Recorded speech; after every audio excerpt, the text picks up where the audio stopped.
Love is in the air when couples across the land enjoy Valentine's Day.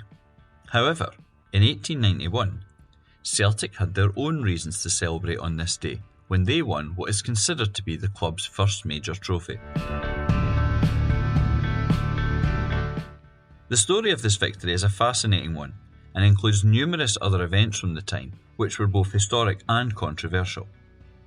After Celtic's 1887 formation, the club's opening game came in 1888. In the 1888-89 season, Celtic participated in 5 different cup competitions, reaching the final of 3 of them. In one of these contests, the Glasgow North-Eastern Cup, May 1889 saw Celtic claim their first trophy. Notable though this was, the North-Eastern Cup was only a local tournament and not considered a major event. In the late 1880s, teams played a mixture of friendlies as well as local, regional and national cup competitions. The Scottish Cup was Scotland's pinnacle trophy, the one all clubs aspired to win. However, regional events such as the Glasgow Cup were of significant interest, probably akin now to a League Cup victory. As evidence of the Glasgow Cup's importance, after Celtic had won it and played Hearts, who were the Scottish Cup holders, this fixture was described by one newspaper as being a game to decide the Championship of Scotland. Celtic first entered the Glasgow Cup in 1888, and both this season and the next lost out to Queen's Park. In season 1890-91, it would be a different story. However, before that season's Glasgow Cup began, there was a much bigger football story: the formation of a Scottish Football League. For some time, pressure had been growing to start a Scottish league, not least because there was one in England. However, it was a matter of some argument. Whilst many backed this, there was also passionate opposition, not least from people who worried that a league would eventually lead to professionalism, or paying players, which was then illegal in the Scottish game. Despite these fears, by 1890 it had been agreed to start a Scottish league, and Celtic were a major part of these efforts. The first fixtures kicked off in August 1890, although there's actually a debate about which was Celtic's first game. On the face of it, it should be obvious. The boys' maiden league game was a 4-1 defeat to Renton at Celtic Park. However, Renton were later thrown out of the league, and that meant that their results for that season were annulled. As such, Celtic's first officially recorded league match was a 5-0 victory at Tynecastle versus Hearts. The first league season saw different problems, especially for Celtic. In the early parts of the season, the boys found themselves on negative points. This is because they were deducted points for playing an ineligible player, and this effectively ended their hopes of winning their first ever league title. As all this was happening, the boys were also focused on the Glasgow Cup. In the opening round, Celtic were drawn to play Southside team Battlefield. Despite the aggressive sounding name, which of course is taken from the 1568 Battle of Langside, it proved to be a clash that brought no difficulty for the boys. One newspaper said that a goodly number of spectators were at Celtic Park for the game, which was played on the 20th of September 1890. They watched Celtic canter to a comfortable 7-1 victory, being 6-0 ahead at half-time. 2 of the goals came from Willie Groves, though the other scorers aren't recorded. One other notable team in the first round was Glasgow Hibernian.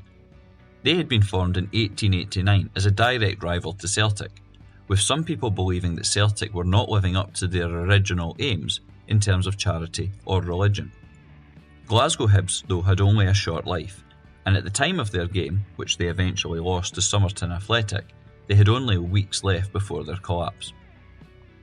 Through to the second round, the Celts were drawn to face Northern, a North Glasgow side. On the 11th of September 1890, Celtic travelled to Hyde Park in the Springburn area for their match, which was a significantly closer experience than the first round. Despite Celtic's early dominance, they couldn't find the net, and would soon come to regret this. With 10 minutes remaining until the break, Northern took the lead.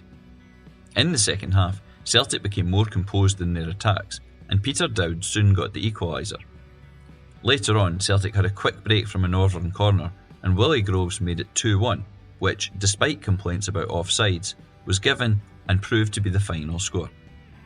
3 weeks later, and in the aftermath of Renton now being thrown out of the Scottish League, the quarter-finals of the Glasgow Cup were scheduled.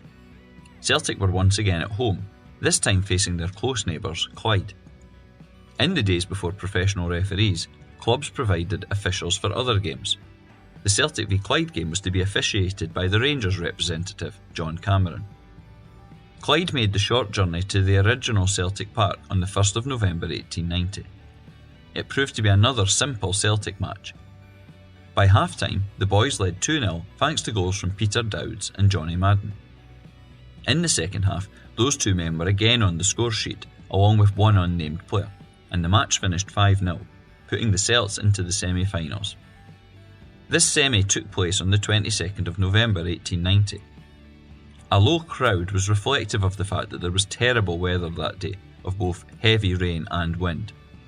Still, 2,000 fans made their way to Celtic Park to watch the boys welcome Partick Thistle to Glasgow's East End. One newspaper report later stated, "The game started in a torrent of rain and in the presence of about 2,000 spectators, who bore the blast bravely." Celtic played into the wind in the first half, which caused the boys real problems and led to them falling behind. However, by half-time, strikes from Barney Crossan had given them an interval advantage. With the weather now favouring them, Celtic pushed on after the break.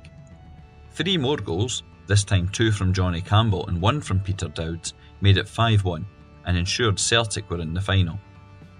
The boys' opponents for this match would be Third Lanark. The Warriors' route to the final had been more convoluted than Celtic's. They had eased past Thistle and then Queen's Park, but had needed 3 replays to overcome Rangers, before finally beating Cambuslang in the semi. Owing to weather and replay issues, the final took place almost 3 months after Celtic's semi-final. Held on the 14th of February 1891, both clubs headed to the second Hampden Park, which is at the site of the modern-day Kafkin Park. It was a popular game, with at least 10,000 people being in attendance. Third Lanark started well, and for a period it looked as though Celtic's losing record in finals was to be extended. However, despite playing into the wind, the boys soon settled. A period of sustained pressure towards the Third's goal resulted in the deadlock being broken. Some accounts said it was an own goal, whilst others credited Peter Dowds. Either way, Celtic led at the interval. Now with the wind advantage, the green and white stripes began to control the game. Dowds definitely scored the next one, putting his team 2 ahead. And despite some chances for Third Lanark, the Celtic goal remained unbroken. Eventually, 2 goals from Johnny Campbell confirmed Celtic's simple 4-0 triumph. The players and their fans celebrated. One journalist noted that the Irish were very voluble. However, unlike the modern era when trophies are handed out on the pitch, this wasn't the case in the 1890s. Firstly, a dinner was held that night at the Alexandra Hotel in Glasgow city centre. Both teams came along to enjoy the evening, but even this didn't see Celtic get the cup. Instead, the following week, another dinner was held. This took place at the Royal Restaurant in West Nile Street, although it was better known as Moyers due to its owner. In later years, this would be owned by William McKillop, one of Celtic's founding fathers. At the trophy dinner, Celtic president John Glass was handed the cup, and all the players received badges, which is what medals were then described as being. Greater things of course stood in front of Celtic. By the following year, the boys had claimed their first ever Scottish Cup, and in 1893 they would also first celebrate being league champions. But the 1891 Glasgow Cup victory was notable as the first time Celtic marked their footballing arrival with a major trophy. All in all, Valentine's Day 1891 was truly a day for the Celts to love. To learn more Celtic history, follow Hail Hail History on Twitter X and Blue Sky. You can also take part in a free Celtic history walking tour. Visit celticwalkingtours.wordpress.com for more information.